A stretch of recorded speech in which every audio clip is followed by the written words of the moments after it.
Muchas gracias.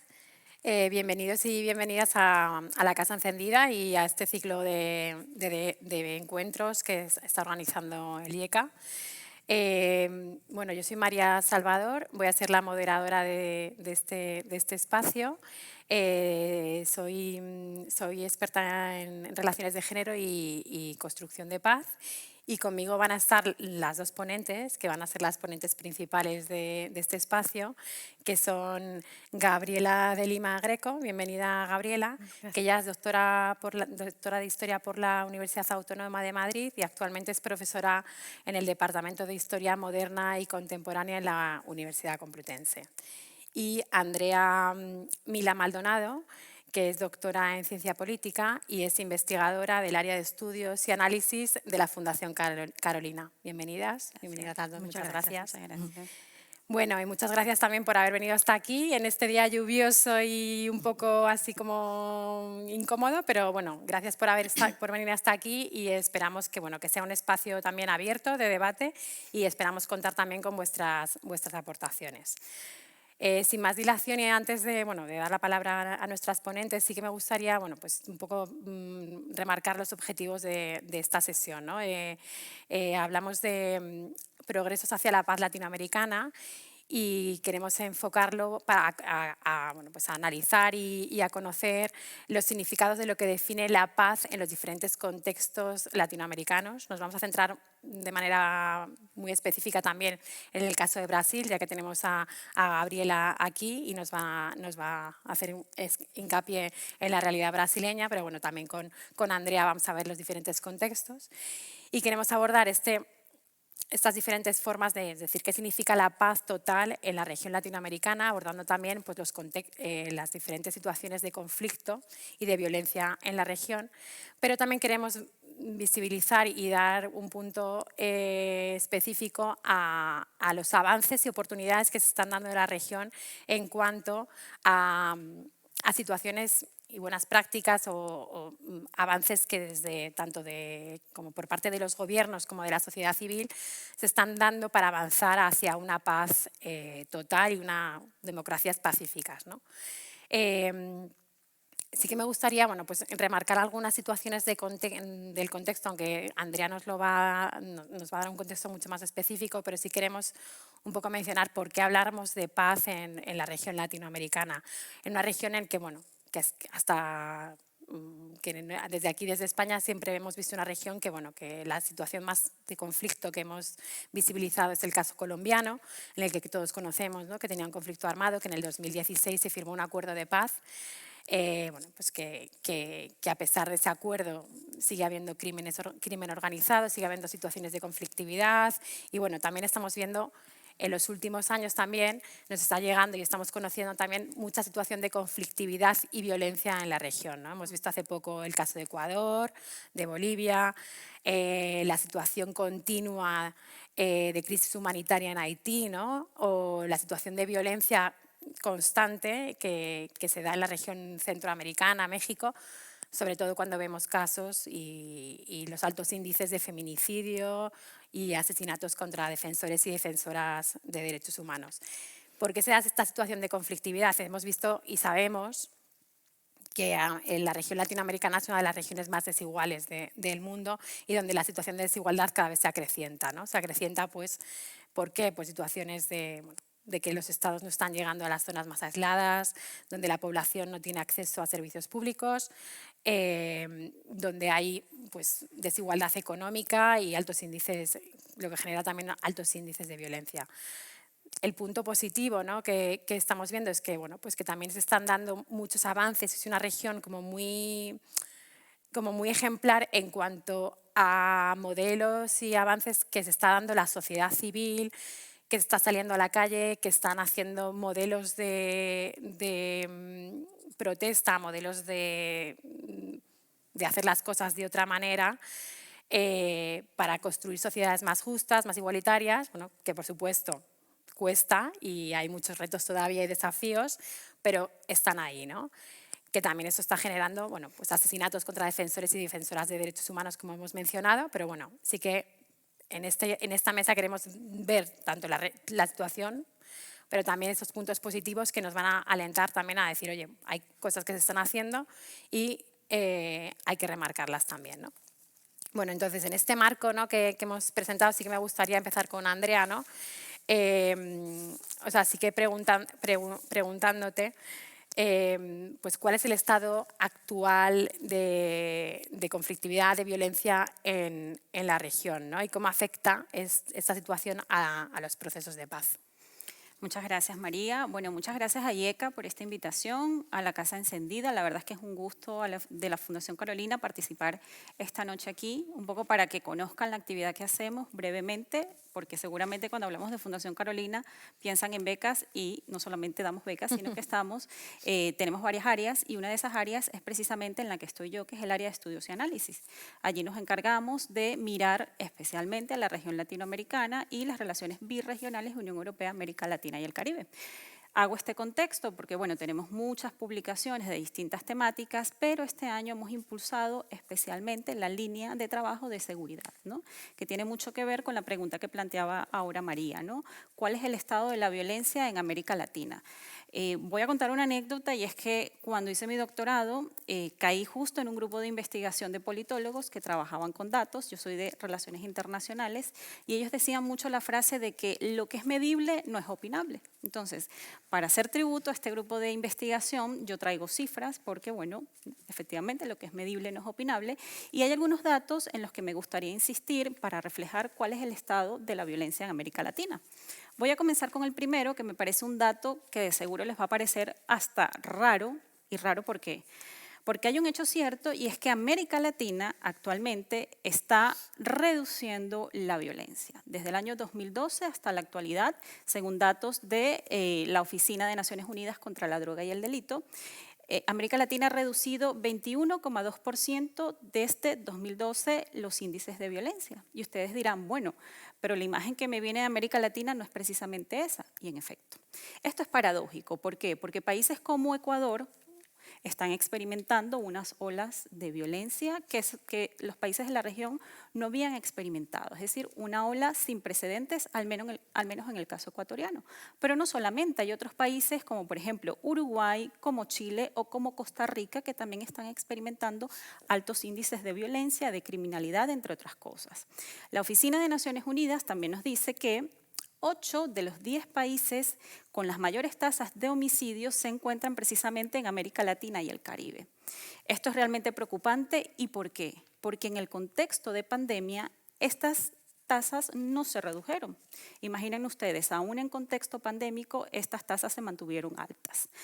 En América Latina, hablo de 2021, no solo tuvo la tasa de homicidio más alta de todas las regiones, sino también la mayor proporción de homicidios relacionados con la violencia y la delincuencia organizada. También tenemos que hablar de la violencia contra las mujeres, contra las defensoras y defensores de derechos humanos que bien mencionaba María al inicio de su intervención, de las mujeres y de las niñas. Ahora nos situamos en el plano de las percepciones ciudadanas. ¿Qué opinan los ciudadanos y las ciudadanas latinoamericanas? Pues según Latinobarómetro, 6 de cada 10 personas en América Latina cree que puede ser víctima de un crimen violento. Imaginen cómo viven las sociedades latinoamericanas actualmente. Yo creo que la violencia, María y Gabriela seguro está de acuerdo conmigo, no lo podemos ver como un hecho aislado. ¿Okay? La violencia es muchas veces el resultado de un conjunto de factores que lamentablemente conjugados traen como consecuencia el aumento precisamente de los índices. Y yo quiero mencionar un aspecto que además abordé en un trabajo que publiqué con el profesor Sanahúja y en un trabajo posterior que hice con la directora de la Fundación Carolina, Erika Rodríguez, y es que la insatisfacción con el funcionamiento de la democracia se encuentra actualmente en la región en sus niveles más bajos de las últimas 2 décadas. Y este dato es preocupante. ¿Por qué? Porque según Latinobarómetro, solo 28% de los ciudadanos latinoamericanos están satisfechos con su democracia. Para que nos hagamos una idea, 1/3 de la población latinoamericana o casi 1/3 de la población latinoamericana está satisfecha con la democracia. Y este es un dato que preocupa efectivamente, porque ahora les doy otro. A ver, si les pregunto a todos, ¿quiénes creen ustedes que es el país que muestra mayor satisfacción con la democracia según Latinobarómetro? ¿Qué se les ocurre? Uruguay. Uruguay, no. Costa Rica tampoco. Tampoco. No. No. No. El Salvador. Ay, El Salvador es el país de la región que sus ciudadanos se sienten más satisfechos y satisfechas con la democracia. Imagínense ustedes, la media regional es 2,12 según Latinobarómetro y en El Salvador es 3,01, o sea, está muy por encima. Y ahora, el penúltimo país que se encuentra menos satisfecho con su democracia, ¿cuál se les ocurre? No. No. Este está incluso por debajo de Venezuela. Ecuador. Entonces, ¿por qué traigo esta cifra? Porque es paradójico. Justo el país que vive la ola de violencia más importante en la región es el país que se encuentra menos satisfecho con la democracia. Y el país en el que se están aplicando políticas más securitarias es precisamente el que está más satisfecho con la democracia. Entonces, allí hay que revisar, ¿no? ¿Qué pasa? ¿Qué están percibiendo los ciudadanos latinoamericanos? ¿Y qué asociación libre hacen de democracia, ¿no? Tal vez es con la seguridad. Esto podemos insistir más adelante. Bien decías antes, María, que lamentablemente los estados latinoamericanos no están siendo capaces de cumplir sus funciones básicas. Una función básica es precisamente garantizar la seguridad de los ciudadanos y de las ciudadanas. Eso no está pasando. Garantizar el Estado de Derecho, tampoco. Hay impunidad, hay acceso desigual a la justicia, hay muchísima corrupción. Por otro lado, y sé que estoy dando un panorama muy gris, pero bueno, espero que Gabriela dé uno más positivo. Por otro lado, las cifras de CEPAL a inicios de año, hoy salió justo el informe, no pude leerlo lamentablemente, por eso doy una cifra de inicios de año. CEPAL ya advertía que la región iba a crecer muy poco, o sea, la región en su conjunto, pero también todas las subregiones iban a crecer muy poco.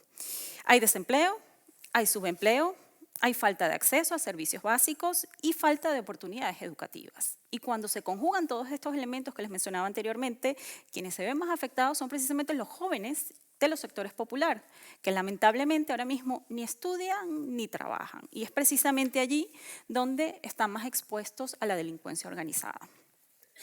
También dijo María un elemento que es importantísimo y es la desigualdad. Es una de las regiones más desiguales de todo el mundo.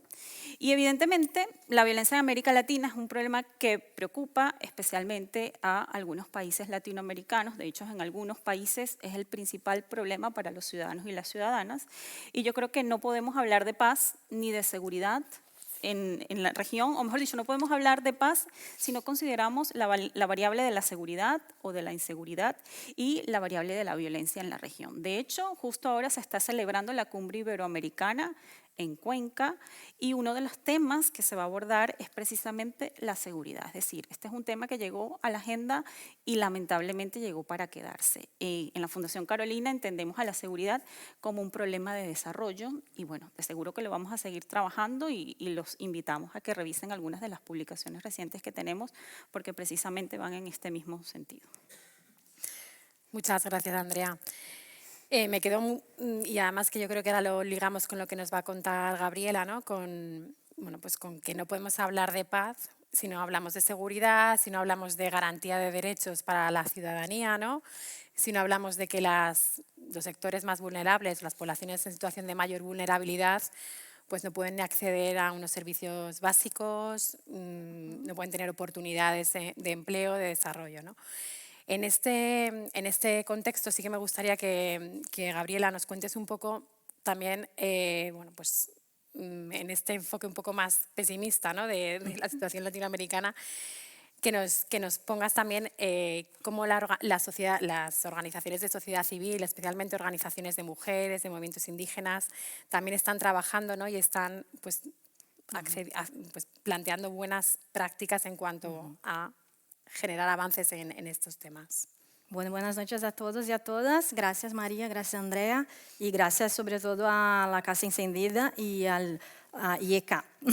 Bueno, después de esta maravillosa intervención de Andrea, bastante negativa, que es lo más común, ¿no? Cuando pensamos en Latinoamérica, me gustaría traer entonces, ya que hablamos de paz, una perspectiva claramente desde Brasil, porque es país, yo soy brasileña, aunque vivo aquí en España ya algunos años, pero traer un poco de los avances, ¿no? En términos bueno, de avances sociales, ¿no? Y además yo creo que estas personas, ¿no? Sobre todo las mujeres, son seguramente están posicionando las agendas internacionales y creo que es importante que sepamos también lo que se está haciendo ahí, ¿no? Yo he hecho una presentación, pero no para seguir, no así en secuencia, pero yo creo que también es importante mostrar un poco sus caras, ¿no? Para decir que son esas personas, pero también aquí una organización que, ¿no? tan importante como Amnistía Internacional va a decir, ¿no? que no podemos hablar de paz en Latinoamérica si no podemos solucionar estos principales problemas, y ahí es en estos que yo voy a hacer hincapié, ¿no? Porque siempre pensamos, ¿no? en Latinoamérica sobre la inseguridad urbana, ¿no? sobre los criminales, etcétera, pero no podemos pensar en paz sin pensar sobre el racismo sistémico, ¿no? políticas públicas para esta cuestión, la cuestión de las mujeres, ¿no? que todavía sufren, ¿no? o los obstáculos para acceder a sus derechos, y no solo las mujeres cis, pero también las personas transgénero, ¿no? y los pueblos indígenas, ¿no? y la cuestión de la demarcación de las tierras, ¿no? Bueno, aquí voy a pasar, pero es una de las teóricas feministas afro-brasileñas, ¿no? que va a decir que hay una doble discriminación en América Latina de mujeres no blancas, ¿no? las africanas y las amerindias. Y si no hablamos de esas mujeres que están haciendo diferencia, ¿no? en la construcción de paz en Latinoamérica, entonces no podemos realmente pensar en la paz, ¿no? en este continente. Entonces me gustaría entonces señalar, ¿no? algunas de estas mujeres como Erika Hilton, que es una mujer trans, ¿no? mujer trans, Sonia Guajajara, que es hoy ministra del Medio Ambiente del gobierno de Lula, ¿no? Marielle Franco, que fue una activista y también diputada negra lesbiana, pero que fue asesinada, como todos saben, ¿no? Y por ejemplo, Erika Malunguinho, que fue en el mundo la primera mujer trans negra que ha llegado al Congreso Nacional. Entonces yo creo que eso es importante porque señalar, porque estas personas, ¿no? esas mujeres están entrando en los espacios de poder, están haciendo política en los espacios también simbólicos, ¿no? en la sociedad civil, pero ellas están entrando en esos espacios, ¿no? Entonces yo creo que es importante señalar eso porque si no siempre pensamos que es un continente que es solo, ¿no? regresos en términos de políticas y etcétera. Yo creo que eso es fundamental, ¿no? Hay un montón de proyectos también a nivel, ¿no? de movimiento social, como el Quilombo Urbano, que es de Erika Malunguinho, que son espacios de resistencia afro-brasileñas, ¿no? Entonces, si ustedes quieren buscar un poco más sobre esto, ¿no? Yo no voy a... También sobre la impunidad, ¿no? Que es una característica de Latinoamérica, pues bueno, está en la cárcel, ¿no? Recientemente fueron juzgados los asesinos, ¿no? de Marielle Franco. También se ha creado a partir de esta cuestión, ¿no? tan terrible, ¿no? fue que fue el asesinato de esta concejal de un partido de izquierdas, no sé si ustedes no saben, que es una mujer feminista negra, lesbiana, socióloga, ¿no? y se creó, por ejemplo, el Día de la Mujer Negra. Entonces sí que tenemos por lo menos estas personas, o por ejemplo este diputado que Daniel Silveira, que ha hecho por ejemplo esto, ¿no? manifestaciones tan terribles como esto, ¿no? como romper, ¿no? una placa de una calle que era de Marielle Franco, ¿no? que pusieron en lugar de un dictador brasileño, ¿no? en Río de Janeiro. Este señor que ha atentado contra la democracia está en la cárcel, ¿no? Entonces, bueno, hay avances en ese sentido, ¿no? Entonces podemos ver que la impunidad, por lo menos en el caso de Brasil, poco a poco, bueno, el expresidente Jair Bolsonaro no puede, ¿cómo se dice? No puede presentarse a las elecciones. Bueno, a ver si cambia esto, esperamos que no, ¿no? Entonces, bueno, yo creo que en ese sentido vemos la organización de las mujeres, ¿no?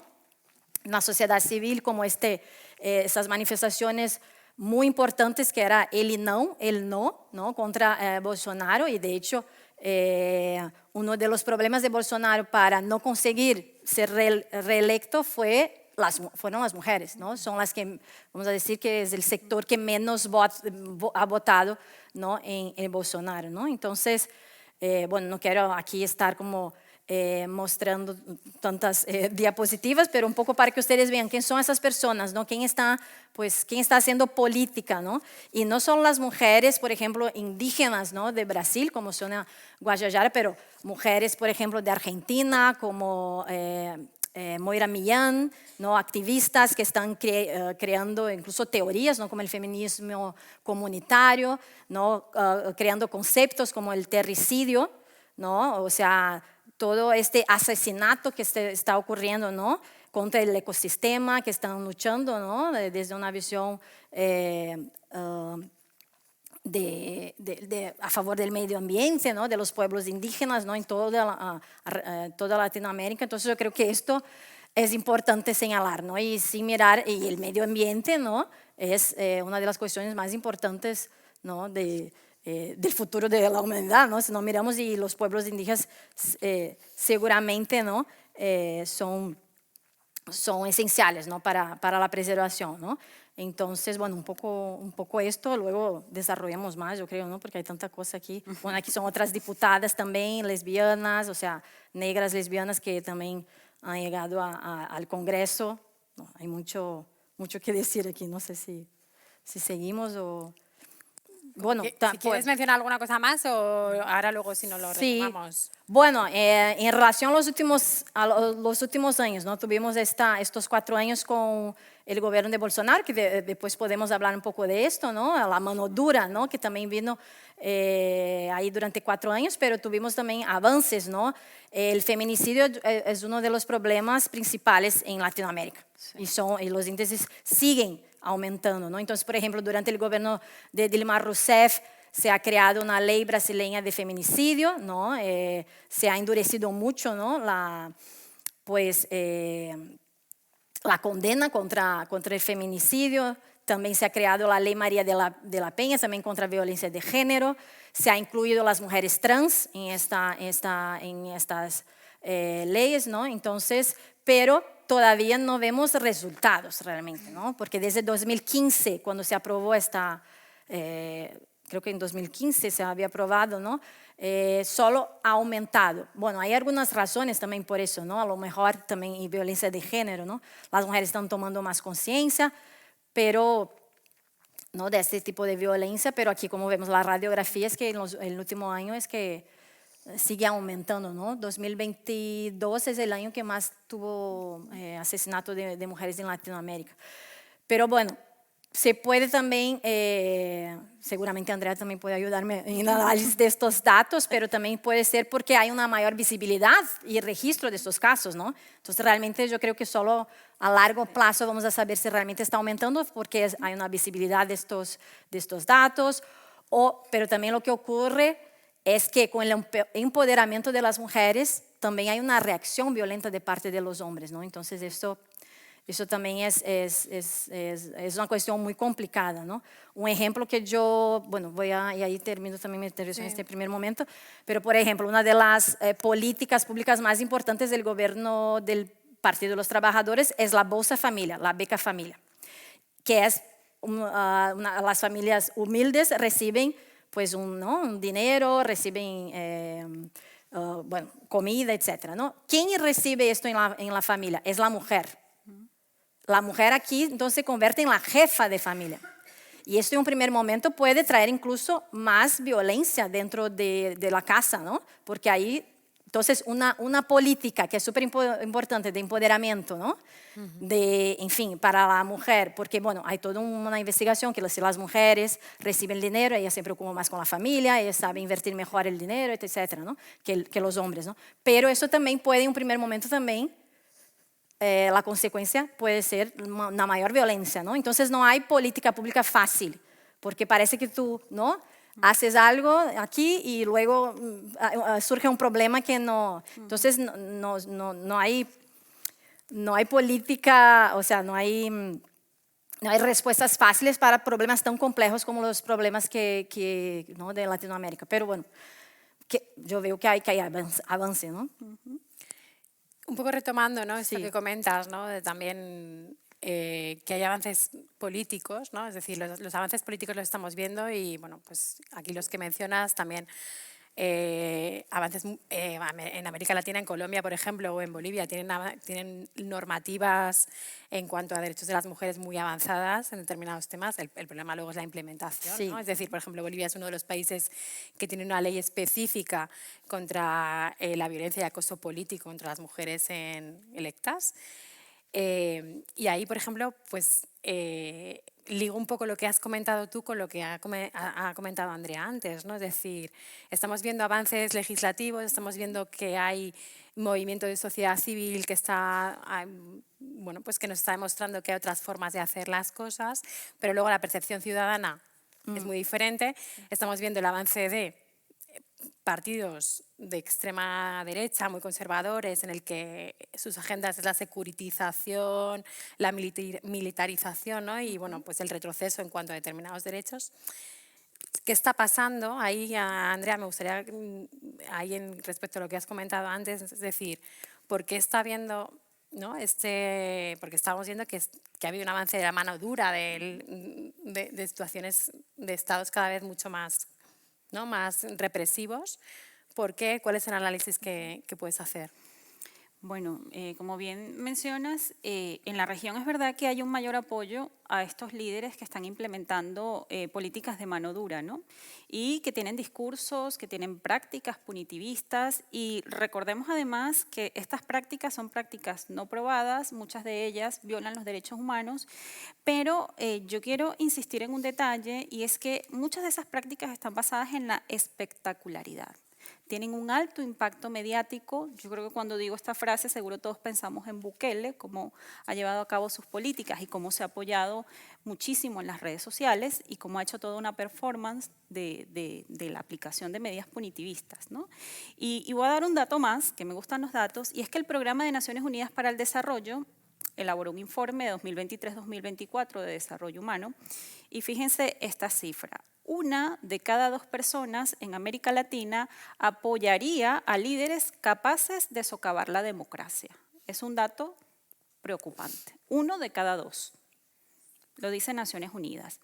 Tú mencionabas también un aspecto que decías que hablabas de las Fuerzas Armadas. Y en América Latina se está dando un fenómeno que trabaja un profesor chileno, no recuerdo su apellido, que es el empoliciamiento de las Fuerzas Armadas. Es decir, las Fuerzas Armadas están asumiendo roles de la policía y están dejando un poco a un lado sus funciones habituales. ¿Esto qué está generando? Que la ciudadanía tenga un alto nivel de aceptación por las Fuerzas Armadas y al mismo tiempo por la policía. Fíjense, la semana pasada, en la Fundación Carolina, hicimos una presentación de un informe que elaboró FES, la Fundación FES.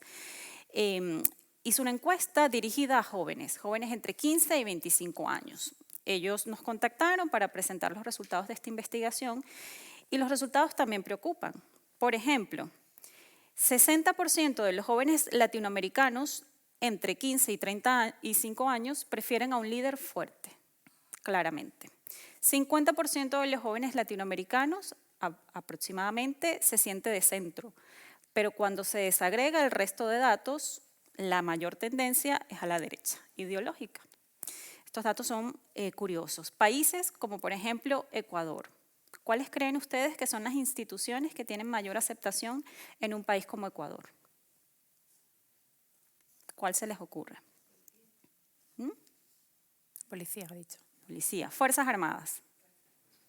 Tenemos las universidades, que son validadas prácticamente por todos los jóvenes de América Latina, pero en países como Ecuador, las Fuerzas Armadas están teniendo altos niveles de aceptación.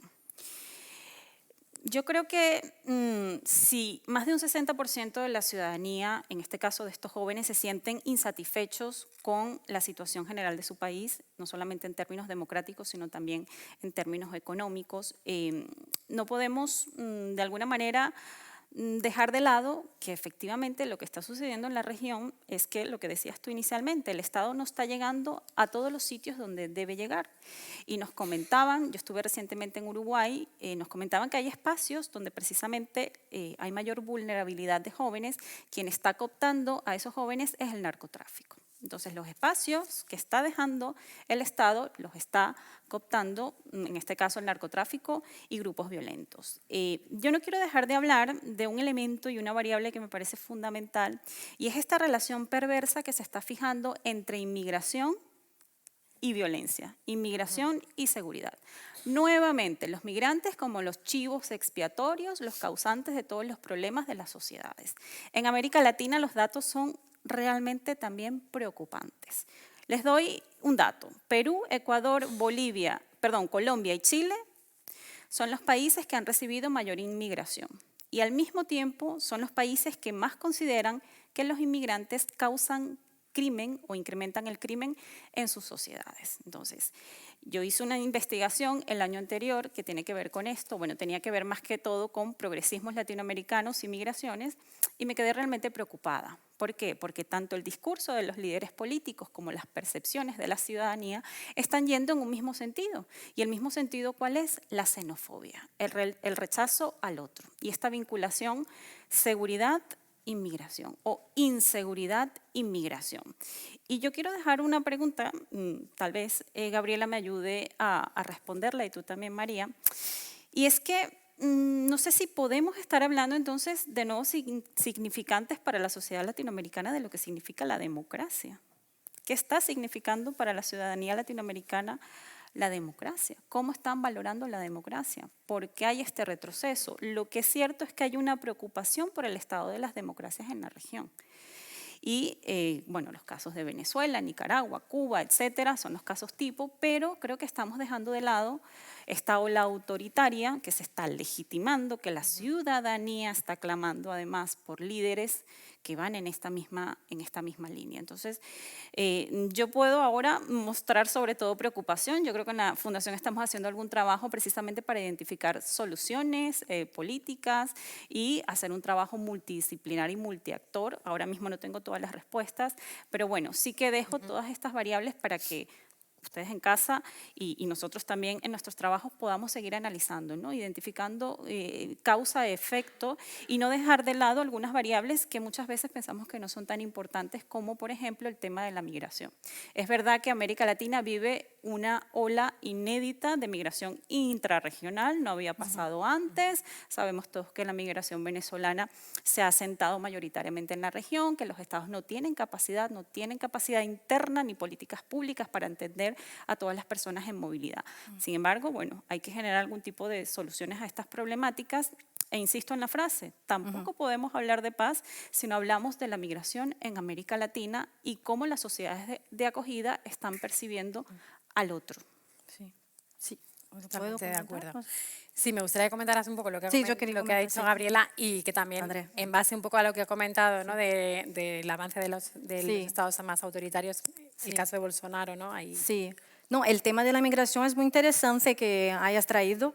El caso de Brasil todavía no vemos eso como una problemática, por lo menos en los discursos, no sé si tú has... No. Pero, por ejemplo, el caso de Argentina es interesante porque el propio Milei ha utilizado, ¿no?, el discurso de la inmigración, sobre todo de Bolivia, de Paraguay, esas inmigraciones internas, para fortalecer un discurso que no existía en Latinoamérica, ¿no? Correcto. Que esto es muy, ¿no? Eso es aquí en Europa, obviamente, ¿no? Que los movimientos de extrema derecha siempre hacen hincapié en esta cuestión, ¿no? Pero en Latinoamérica es una novedad. Todavía en Brasil, es que en Brasil es el país, yo creo que así, Sí. porcentaje en relación a la población brasileña, que son 200 millones, es muy pequeña todavía, ¿no?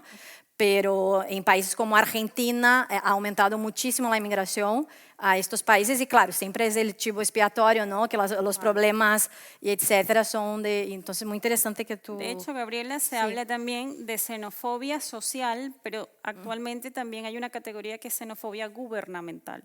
Entonces, es precisamente líderes políticos que hacen el uso indebido de la inmigración, no solamente en campañas políticas, que lo vimos, por ejemplo, en Ecuador. En Ecuador la campaña era Vota Bien, de las anteriores elecciones, donde ganó Guillermo Lasso, y los migrantes que estaban en la calle, que pedían en las aceras, en los semáforos, les daban un cartoncito, misma tipografía, que decía, vota bien, no seas Venezuela. Entonces, en toda la ciudad de Quito especialmente, utilizaban, instrumentalizaban a los migrantes porque es que la tipografía era idéntica y se veía que había una intencionalidad política y era eso, utilizarlos como un instrumento para ganar elecciones o un instrumento para ganar adeptos.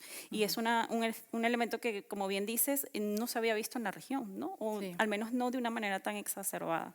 Y este discurso de no queremos ser Venezuela y este tema de la inmigración, esa combinación es también peligrosa. Sí. Bueno, la inmigración venezolana sí que en la frontera con Brasil ha traído algunas cuestiones, pero bueno, yo siempre intentando traer quizás una visión un poco más positiva, ¿no? Bueno, ese es mi rol aquí por lo menos, entonces voy a decir que pese a estos avances, ¿no? De la militarización, ¿no? De la sociedad civil, pues Bolsonaro es el presidente que más ha puesto en su gobierno militares como ministros, ¿no? Nunca incluso durante la dictadura había más ministros civiles que en el gobierno de Bolsonaro, ¿no?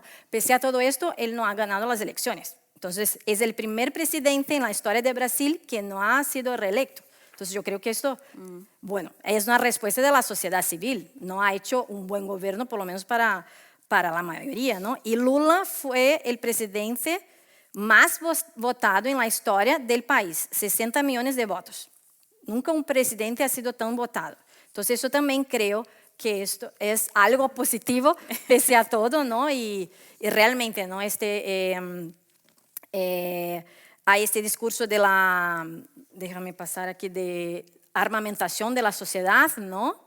Porque el gobierno anterior del PT había aprobado la ley del desarmamento, ¿no? Y ahí, bueno, también es un recurso que Bolsonaro siempre utiliza, ¿no? Y él dice mucho, ¿no? Criminal bueno es criminal muerto, ¿no? Él también tiene discursos anti-derechos humanos, ¿no? Y aquí también, por ejemplo, que está en portugués, no sé si entienden, pero básicamente lo que él dice es que los ciudadanos de bien, como él se llama, se dice así, ¿no? Ciudadanos de bien, estos tienen que tener armas, ¿no? Pero ¿quién son estos ciudadanos? ¿Quién dice que es ciudadano de bien o no, ¿no? Entonces es un discurso muy fácil, ¿no? Pero, bueno, pero seguro que el problema de la violencia urbana es un problema que ni la izquierda ni la derecha está consiguiendo solucionar, ¿no? Bueno, es complicado el gobierno de Bolsonaro saber si esos índices han disminuido, porque, bueno, tú habías comentado, pero durante la pandemia se supone que debería disminuir o no, entonces es difícil también porque, pero, bueno, parece que ha disminuido algo en el primer año de Bolsonaro, pero luego los datos no están muy claros, ¿no? Pero, bueno, Brasil es uno de los países que siguen también, por ejemplo, la policía es donde más se mueren policías también, ¿no? Entonces también es un reflejo de la violencia, ¿no? Y, bueno, aquí no... pero bueno, aquí, ¿dónde está? Perdón. Que yo iba a hablar de algunos intentos de políticas públicas en relación a la violencia pública, ¿no? Bueno, actualmente el gobierno, con el exministro de Seguridad Pública, que era Flavio Dino, tienen esta política que se llama Operación Paz, ¿no? Entonces se está aumentando como el 13% de la inversión en la seguridad pública, ¿no? Y vemos, de acuerdo con el gobierno, ¿no? Que hay en 2023 ya reducción de ¿no? En relación a los índices de robo, etcétera, ¿no? Hay que ver, ¿no? a largo plazo si esto se mantiene, ¿no? Bueno, algunas políticas locales que parece ser que también tuvieron cierto éxito, siempre hablando de Brasil, que es lo que yo sé más, ¿no? Como seguridad presente, como en la ciudad de Niterói, y también en Río de Janeiro, ¿no? Que, bueno, que los policías en su tiempo libre también pueden trabajar más y están más en en las calles, eso da por lo menos esta sensación de seguridad que la población no siente en Latinoamérica, entonces están más presentes y para ellos también es bueno porque aumenta, ¿no? Consiguen ganar más, aumentan sus sueldos. Pero por otra parte, por ejemplo, hay algunas políticas públicas que no han tenido éxito, que es bastante famosa en Brasil, que son las UPPs, las unidades de policía pacificadoras, ¿no? Porque es un problema muy complejo de solucionar, ¿no? Que sería como establecer vínculos con las comunidades, la policía con las comunidades, ¿no? Entonces, que la policía pues, sea pacificadora, que esté, ¿no? Tenga una convivencia con las personas de la comunidad, pero bueno, finalmente lo que ha ocurrido es que no tuvo éxito esto. Y también estaba muy direccionado a la Copa del Mundo, a los Juegos Olímpicos, ¿no? Para intentar pacificar un poco la sociedad brasileña, incluso ¿no? Por estar ahí en la mira del mundo, ¿no? Pero al final lo que pasó parece ser, ¿no? que este control y vigilancia de la policía incluso hizo que los criminales fueran a otras partes de la ciudad y se expandió aún más pues, esto, ¿no? Entonces, realmente es muy difícil, bueno, de un primer momento parece ser que es una política interesante y luego, pues, ¿no? Hay complicaciones, ¿no? Entonces, pero bueno, parece ser que actualmente hay algunos avances, ¿no? Bueno, intentando traer alguna esperanza, pero bueno, realmente es una problemática compleja, ¿no?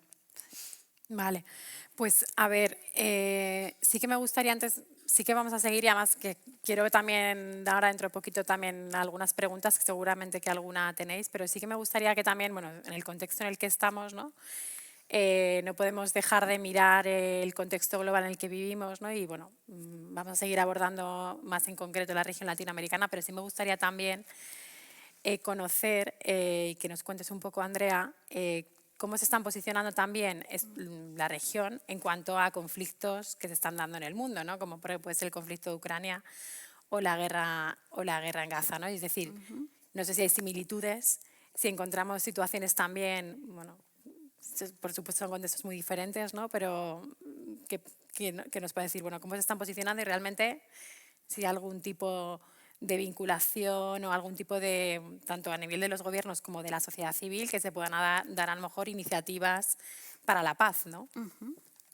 Bueno, me parece que tu pregunta es muy interesante, además calza muy bien porque la semana pasada publicamos un documento de trabajo sobre los posicionamientos de América Latina frente al conflicto en Gaza. Y justo tenemos un apartado que, en clave comparada, analiza cómo han sido los posicionamientos de los países de la región frente a los dos conflictos. Estoy segura que muchos de ustedes ya han leído algunos trabajos que han hecho algunos colegas de algunos think tanks y del Gran Continent, que también publicó una investigación muy interesante. Y un poco el elemento común que hemos identificado es que no existe una posición unificada en la región ni frente al conflicto en Gaza ni frente a la invasión de Rusia a Ucrania. Yo creo que eso es un elemento que tenemos un poco visto y sobre el cual no voy a insistir. Pero yo sí que quiero insistir en una cuestión que fue un poco el trabajo que hicimos en este documento de trabajo y era identificar, bueno, cuáles son los aspectos positivos o cuáles son esos elementos comunes que ha tenido la región para posicionarse frente a estos conflictos. Identificamos por lo menos 6 elementos, ¿no? Primero, el compromiso de América Latina con la paz. Segundo, la visión normativa que tiene la región del sistema internacional. En el caso de Gaza hay una petición reiterada de alto al fuego que no ha cambiado hasta la actualidad. Se ha impulsado la ayuda humanitaria, se ha aclamado la resolución pacífica de los conflictos. De hecho, ahí destaco el rol que ha ejercido el presidente de Brasil, que sí que ha tenido algunas iniciativas para negociar la paz en Ucrania. Y en ambos casos se ha condenado el uso desproporcionado de la fuerza, ¿no? Entendiendo que hay una potencia agresora que en comparación con la potencia agredida, en términos materiales, hay una diferencia considerable. Yo también pienso que hay un comportamiento en Naciones Unidas que ha sido más o menos homogéneo de los países de la región. Algunas excepciones como por ejemplo Guatemala, Paraguay o Argentina, luego del ascenso de Javier Milei, sobre todo en lo que tiene que ver con Gaza. Y quiero traer a colación un elemento que yo creo que es relevante, y es un elemento un poco polémico, pero bueno, yo creo que tenemos también que abordarlo, y es que la región no ha sido pasiva, porque creo que también ha elevado cierta crítica o cierto malestar, y ha afirmado que, bueno, que existe una suerte de doble rasero, tanto en Naciones Unidas como en la propia Unión Europea, porque se ha abordado sobre todo el conflicto en Ucrania con muchísimos más recursos económicos, con muchos más recursos humanos, pero en el caso de Israel se han identificado posicionamientos mucho más tibios, ¿no? Entonces yo sí traigo a colación esta crítica porque me parece relevante que tenga cierta voz también para, de alguna manera, mostrar su descontento con cómo funciona el sistema internacional.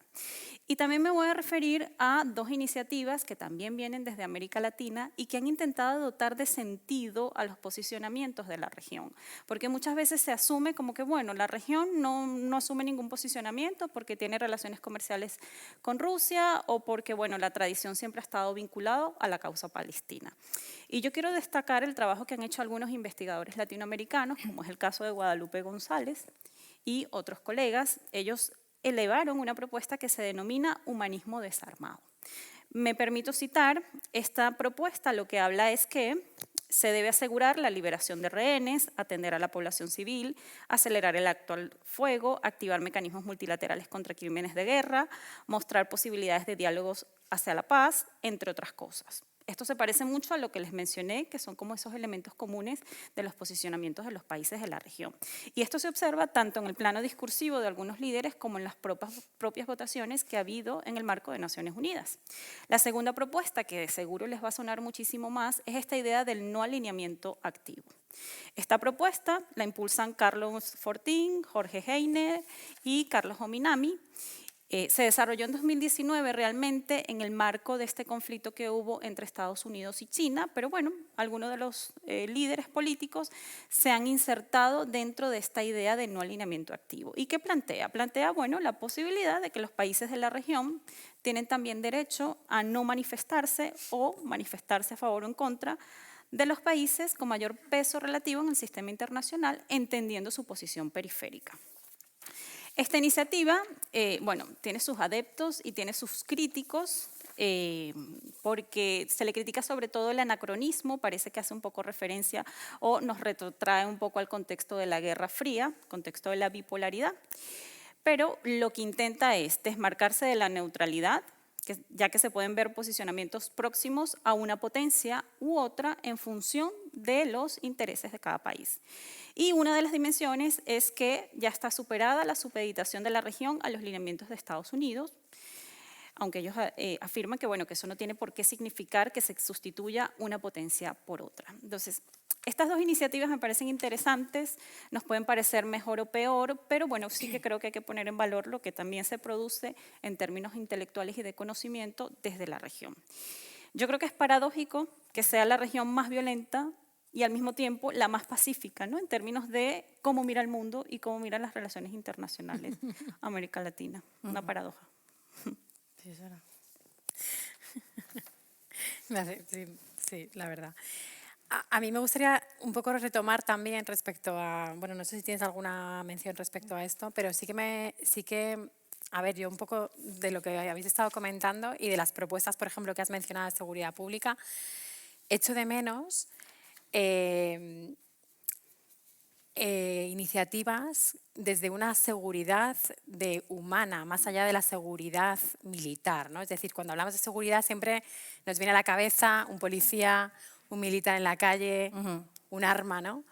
Cuando creo que en muchos países latinoamericanos, especialmente, bueno, yo conozco el caso colombiano, de iniciativas, de organizaciones sobre todo de mujeres afrocolombianas, que están en zonas muy conflictivas, por ejemplo, en la zona del Valle del Cauca, donde el conflicto armado sigue presente, en el que están construyendo modelos de seguridad muy diferentes, ¿no? Es decir, de autoprotección, modelos de autoprotección desde un enfoque del cuidado, desde también bueno, un enfoque desde mi punto de vista feminista, en el que dicen, oye, es que la seguridad para mí no es tener un militar en la calle, es que la seguridad para mí es poder andar por la calle tranquila, es poder ir a ver a mi vecina, es poder dormir tranquila en mi casa, es poder que mis hijos o mis nietos estén en la calle jugando. Entonces, esa mirada desde una seguridad más de, pues de lo cotidiano, ¿no? De la seguridad que todas y todos queremos y que yo creo que no sé si los estados están llegando a ver. Están llegando a ver y están llegando a decir, oye, que es que para tener esa seguridad lo que queremos son escoliñas para nuestros hijos, queremos también poder salir a trabajar y podernos ganar la vida, tener oportunidades laborales, de estudio, ¿no? O que no nos tengamos que, muy jóvenes, quedar embarazadas o tener relaciones pues, tener relaciones sexuales de manera casi obligada con el crimen, o sea, con los que están del crimen organizado en la zona porque no les queda de otra, ¿no? Entonces, ¿cómo veis que este tipo de iniciativas pueden llegar y pueden calar respecto a las políticas, ¿no? Porque yo sí que creo que hay iniciativas locales que están pudiendo cambiar esto.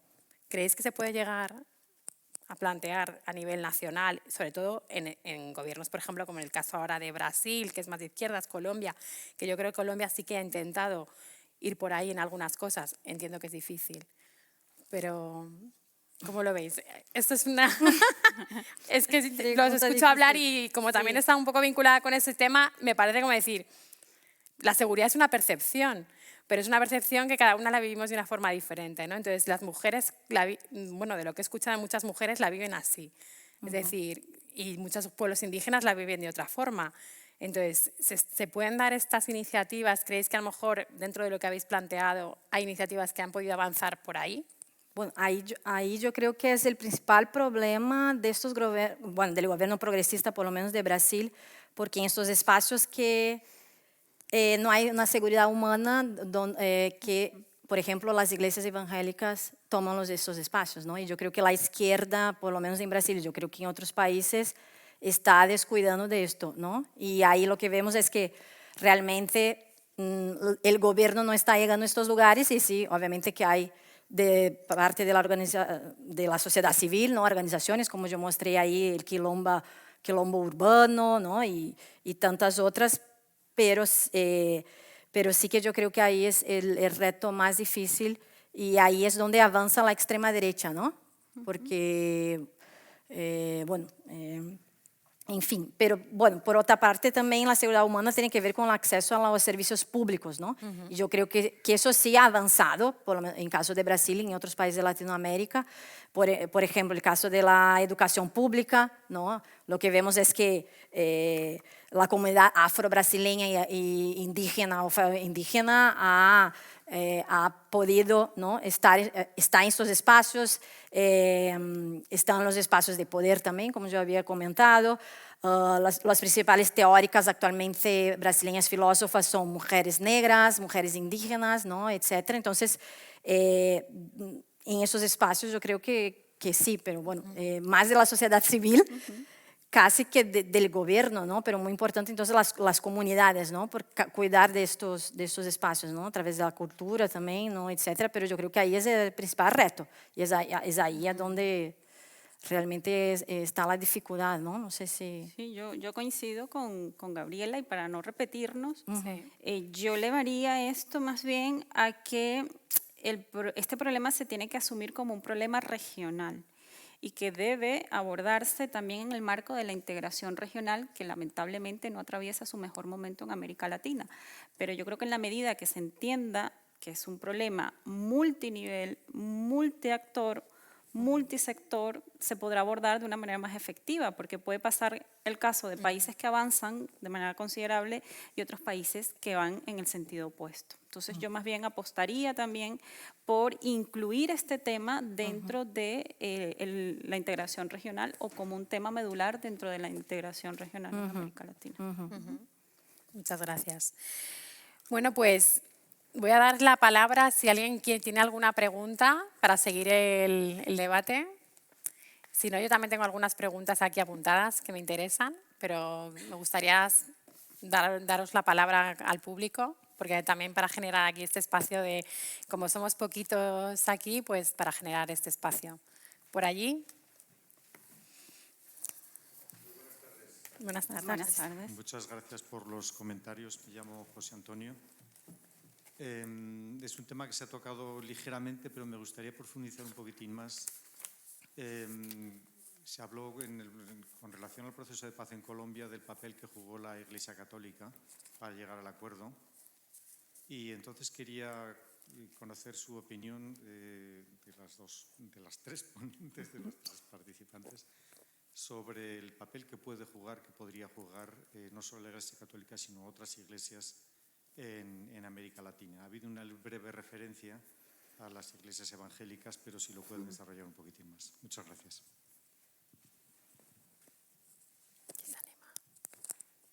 Bueno, yo creo que María a lo mejor tiene más detalle en el caso colombiano.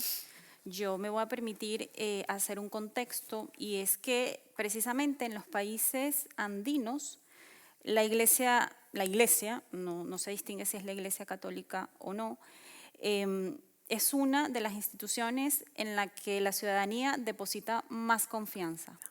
Y eso es un elemento a tener en cuenta.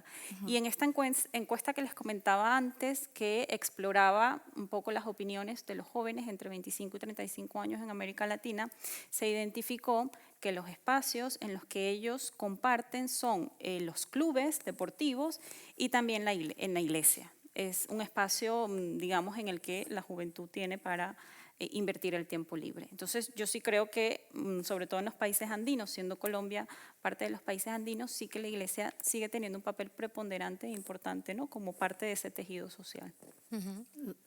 Yo sobre Colombia no puedo comentar mucho, pero en relación a Brasil eso es muy interesante, ¿no? Porque lo que vemos es que la gran parte de los brasileños se dice que son católicos, ¿no? 30% son evangélicos, más o menos, creo que los datos, ¿no? Pero es interesante porque la iglesia evangélica justo está entrando en esos espacios que la iglesia católica el gobierno no ha tomado esos espacios, ¿no? Y la iglesia católica tiene un problema, incluso de ubicación, porque la iglesia católica suele estar en el centro, ¿no?, de la ciudad, en espacios centrales, y la iglesia evangélica como que ha entrado en las comunidades, entonces ha penetrado de una forma importante, pero no podemos olvidarnos que en Brasil, ¿no?, la teología de la liberación, la iglesia católica realmente hay un sector muy progresista, ¿no? Pero también hay un sector progresista de la iglesia evangélica. Y yo creo que eso es muy importante señalar. Incluso hay un diputado evangélico que es pastor Enrique Vieira, ¿no?, que es un pastor negro, que es evangélico, ¿no? Y bueno, y es importante también crear ese espacio de diálogo con los evangélicos, porque son muy importantes, ¿no?, sobre todo eso que estamos comentando de las comunidades, que están presentes ahí y están haciendo un trabajo importante, que es un trabajo que el gobierno no está haciendo, ¿no? Entonces hay que haber, sin duda, este diálogo, ¿no?, hacer con que más pastores y que la comunidad vaya hacia un evangelismo más progresista, porque Brasil tiene esa tradición religiosa, vamos a decir, más progresista, ¿no? Dentro del catolicismo y yo creo que eso, pero de Colombia no.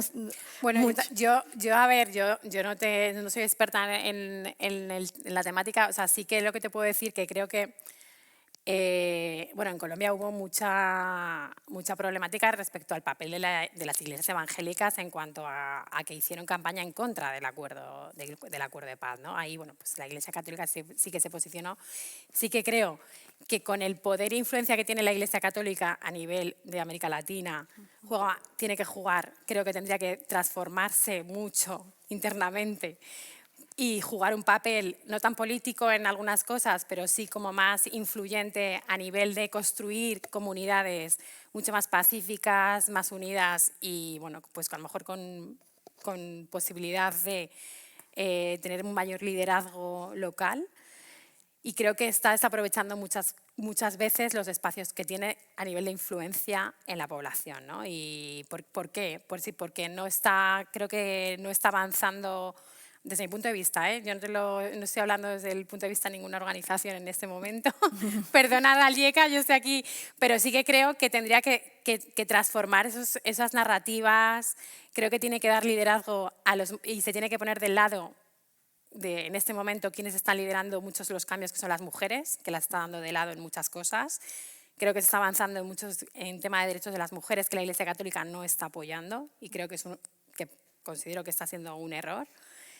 Y bueno, pues si tiene influencia, sí, pero que está perdiendo oportunidades para generar un cambio realmente importante y que se alinea también con los valores que muchas veces predica, creo que también desde mi punto de vista.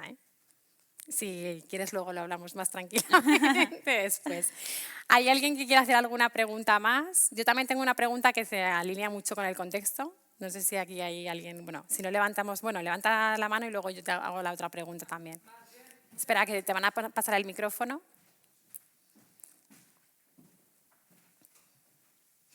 Nada, muchas gracias, de verdad muy interesante. Bueno, hoy en día hemos hablado más de seguridad, lo que me parece súper interesante, obviamente, que es como, o sea, si no hay seguridad no se puede hablar ni crecimiento económico, ni de empleo, ni de cuidados. Pero un poco la reflexión, lo hemos hablado un poco, ¿no? Las políticas de cuidado a nivel regional, estamos hablando mucho en este momento. Hay varios retrocesos también democráticos, también la igualdad de género, pero una cosa que me encantaría plantear es, vale, la seguridad es importante y también hablando de empleo, de crecimiento económico, desde mi reflexión no se puede hablar de la paz si no hay una cohesión social, si no hay un pacto social, si no hay una participación de la ciudadanía. Entonces, bueno, hoy en día hemos hablado más de la seguridad, pero ¿qué tal? ¿Qué opinan también sobre esto, ¿no? De la participación de la ciudadanía, de la inclusión de las mujeres y obviamente del crecimiento económico?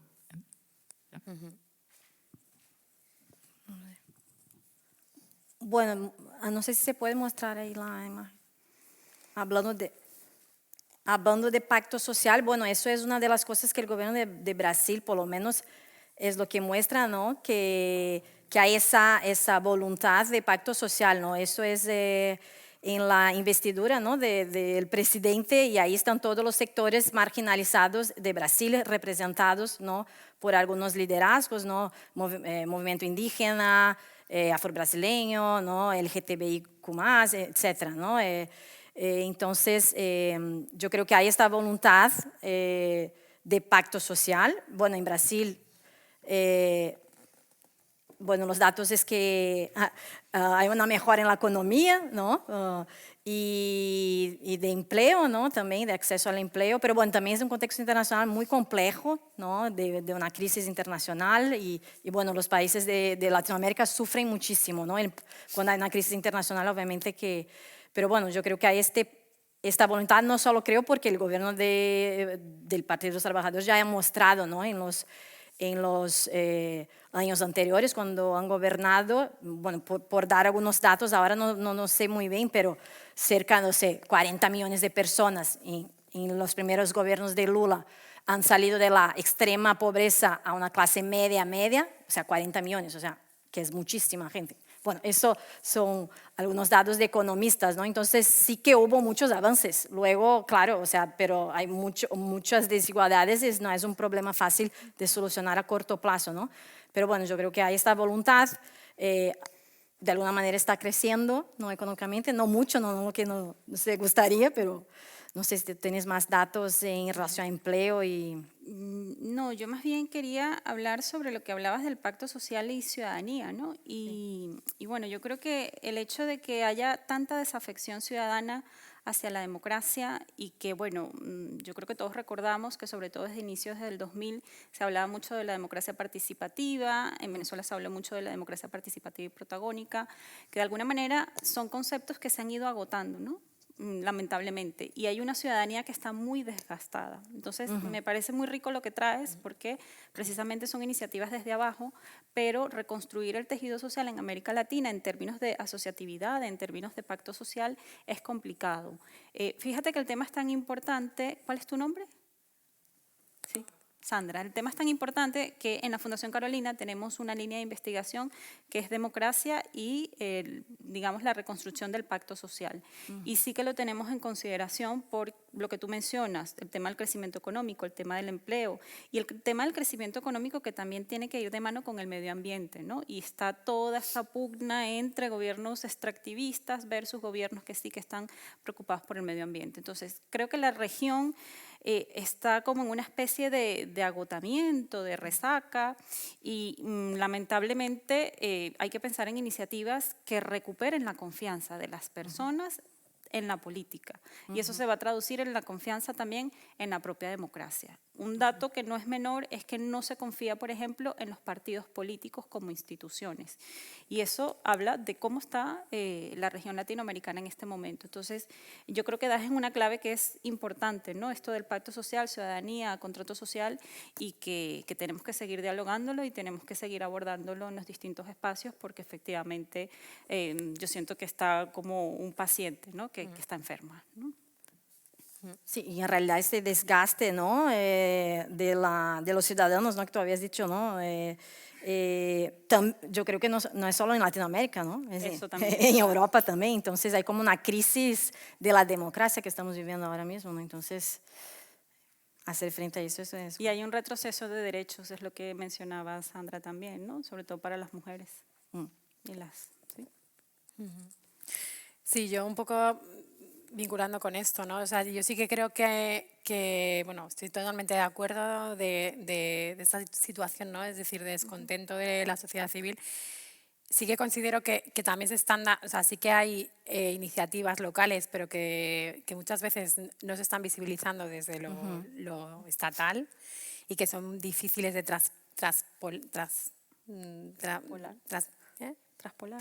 traspolar, no sé si está bien dicha la palabra, a otros espacios. Y creo que el reto es ese, ¿no? Es decir, porque muchas veces yo creo que hay iniciativas que están funcionando pero que no se están planteando, ¿no? Entonces no se conocen, no se plantean. Y yo creo que es un reto también desde los gobiernos, desde los estados, desde hacer una política más desde lo local, que por supuesto lo nacional tiene que estar, vivimos en un estado global, pero las políticas locales son fundamentales y por eso también yo creo que el garantizar que el Estado llegue a todas partes, o sea, que el Estado, que haya políticas locales y haya estados garantistas, es fundamental. Porque ¿qué está pasando en muchos lugares? Que es que no hay, el Estado está ausente, ¿no? Entonces, claro, ahí pues si hay organizaciones fuertes, pues pueden surgir cosas interesantes, pero si hay grupos armados, bandas criminales, son los que cooptan esos espacios, ¿no? Entonces, yo creo que aquí también el garantizar un pacto social en el que hay que reforzar los estados. No podemos hablar de democracia cuando los estados realmente están dejando morir a 11 mujeres diariamente en el caso de Brasil, lo que has mencionado, o México, por feminicidios, ¿no? Es decir, o homicidios diarios. Es decir, eso no es una democracia. La democracia, ¿no? Que queremos y realmente el modelo de democracia que estamos buscando. Y ahí también el concepto de paz total, ¿no? Es decir, la paz total no es la ausencia de guerra y que no haya, no. La paz total es pues, tener unas garantías sociales, tener un Estado que nos garantice una educación, que nos garantice ¿no? esas oportunidades laborales. Y eso es fundamental, ¿no? Y yo creo que por ahí pasa, ¿no? Y considero que, bueno, que también lo que has comentado de generar estos espacios de vinculación en la región es fundamental. Pero es verdad que cuesta, a veces, mucho, entre los ¿no? países En la región, de América Latina. La variable ideológica que lamentablemente es. determina las relaciones entre los estados. Sí, y un poco también ya, bueno, no sé si para terminar o si surge alguna pregunta más, pero sí que me gustaría que también que en este entorno global acabamos de vivir el triunfo en Estados Unidos de Trump, ¿no?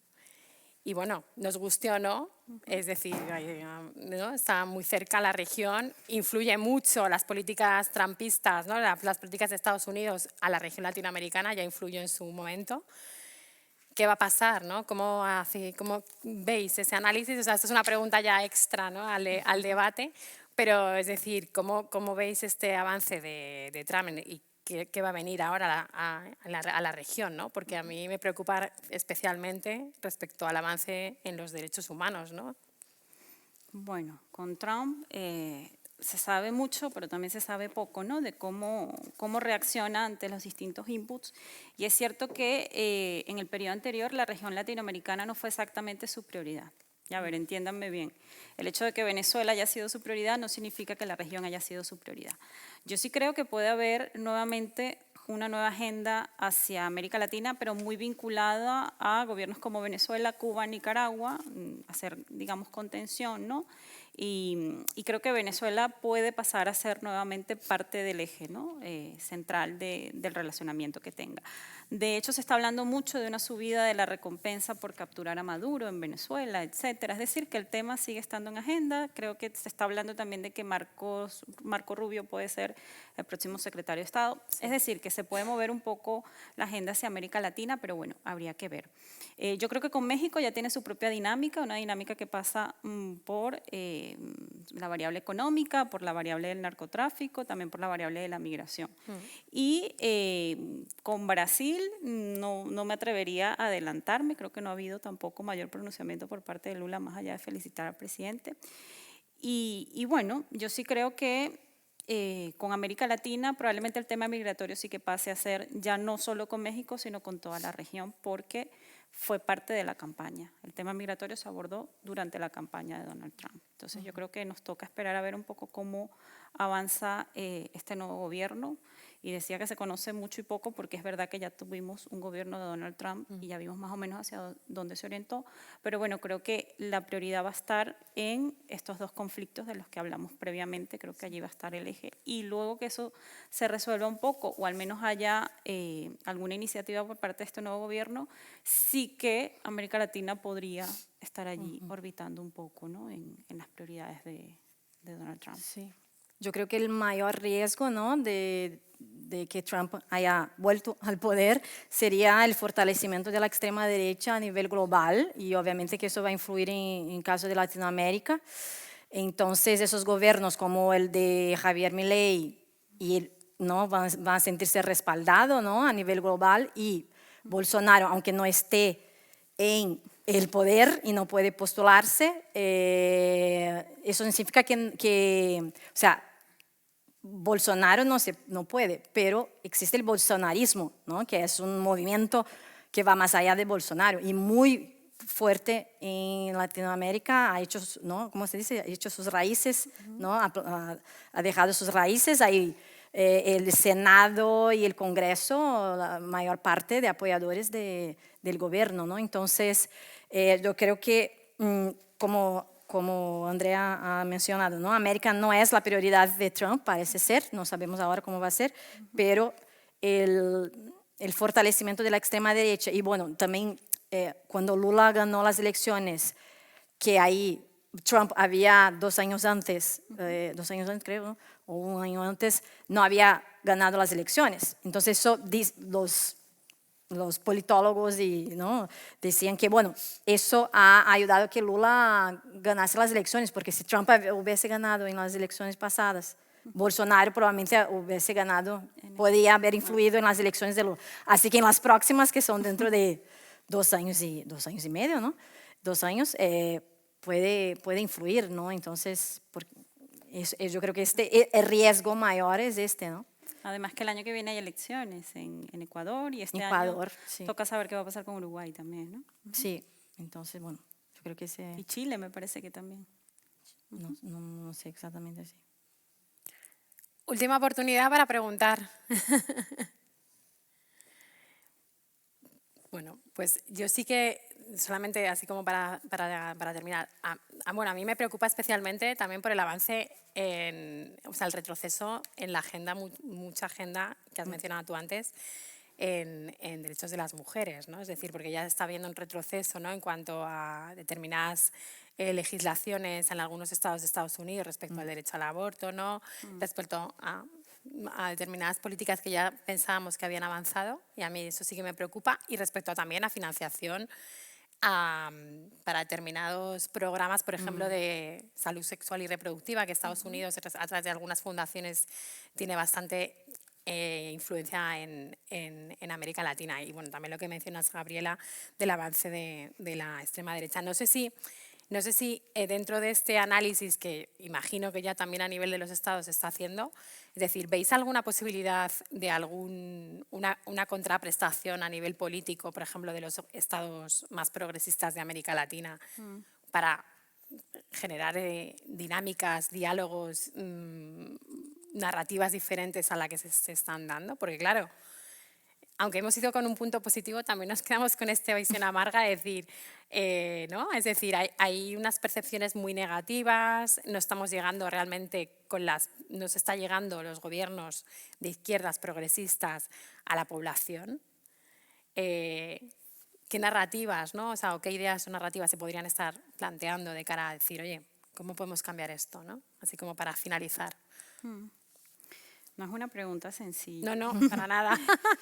Yo creo que en este tema de los estados progresistas que pudieran liderar iniciativas, hace un par de años, yo creo que nos planteamos, hace un par de años y desde hace un año, nos planteamos que Brasil y que Colombia podían liderar precisamente iniciativas progresistas, ¿no?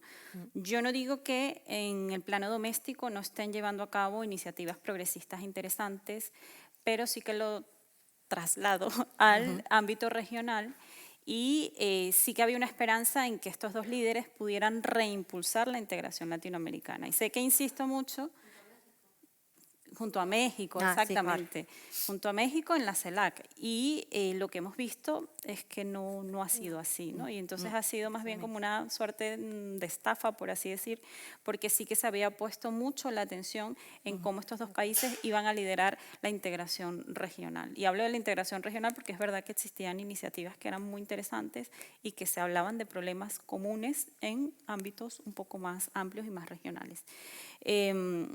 Yo creo que allí lo dejo, o sea, en términos de integración y en términos sobre todo de proyección que se tenía de estos dos gobiernos, no ha sido así. Sí, yo iba a contestar lo mismo, que yo creo que los gobiernos están muy mirando sus problemas internos y no hay realmente un diálogo que fortalezca, ¿no?, las alianzas progresistas en Latinoamérica, ¿no? Y yo creo que también el caso de Argentina es bastante grave porque es muy importante en la región, ¿no? Sudamérica, Venezuela también. Sí. Entonces, parece ser, por ejemplo, Lula, que siempre tuvo un protagonismo, ¿no? A nivel internacional, él, bueno, algo sí, pero no es comparable a los mandatos anteriores, ¿no? Entonces, parece ser que los gobiernos están prefiriendo, pues, mirar, ¿no?, su política interna y tal, y no hacer una alianza tan, sí, sí, por el contexto político es muy complejo, ¿no? Y por la variable ideológica, ¿no? Y variable ideológica, siempre sí. muy en contra. Muy a favor en algunos contextos y muy en contra en otros. Entonces, para terminar, porque además ya nos van a echar, una frase que os gustaría trasladar, es más difícil todavía esto, una frase que os gustaría trasladar al público, y si alguien del público quiere decir una frase, o a lo mejor de cara también para los próximos encuentros que organice el JICA junto a la Casa Encendida, ¿queréis plantear alguna propuesta? A lo mejor puede ser interesante. Pues yo me quedo con el titular que dije inicialmente, ¿no? No se puede hablar de paz en América Latina si no hablamos de seguridad, si no hablamos de desigualdad, si no hablamos de pobreza, si no hablamos de exclusión. Creo que las variables sociodemográficas se tienen que incluir al momento de hacer este tipo de diálogos. Yo dejo esta frase, no sé si se puede poner ahí, que es mía, a ver si aparece. No. Bueno, creo que el día que la mujer negra brasileña, y también podemos poner la mujer negra indígena brasileñas, ¿no?, tenga posibilidades de acceder a los puestos de decisión, ¿no?, que estamos viendo que están consiguiendo poco a poco, ¿no?, en la política, en las empresas, que no tenga problemas en reunir un capital propio, disfrutar de una educación superior, sin los obstáculos sociales y prejuicios de siempre, podremos decir que Brasil y Latinoamérica ha superado sus cuentas pendientes, ¿no?, con toda esta población que, si ellos no llegan a los espacios de poder, ¿no?, etcétera, acceso a servicios públicos, no podemos hablar de paz en Latinoamérica, ¿no? Bueno, yo digo una frase así también porque... Bueno, yo creo que otra paz es posible, pero no es posible si no lo hacemos de manera participativa, con los movimientos sociales, con las mujeres, con las poblaciones indígenas y con las con las personas que están en una situación de mayor vulnerabilidad, que tienen mucho que aportar. Sí. No sé si alguien quiere decir algo aquí en el público. Sí.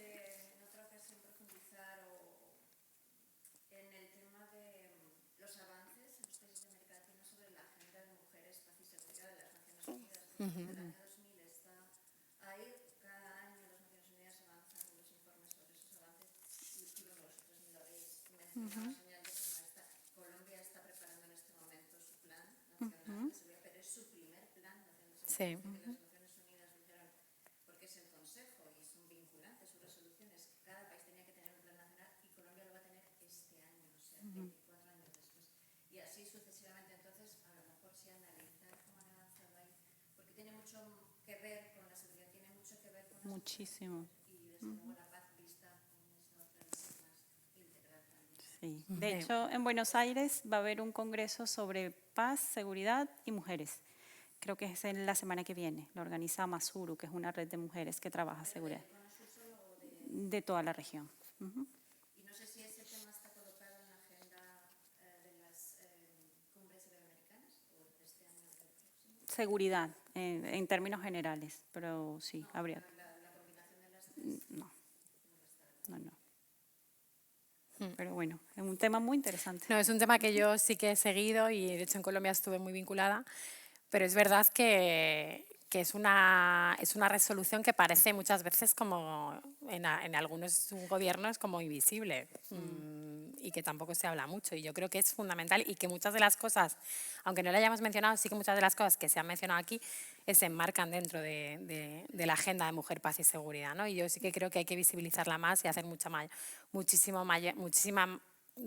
más sensibilización respecto a ella porque es una herramienta muy importante que creo que puede servir para avances en la región. En Colombia, de hecho, en Colombia ha sido una herramienta muy importante y han tenido avances, aunque no tuvieran plan nacional. ¿Eh? Sí. Sí.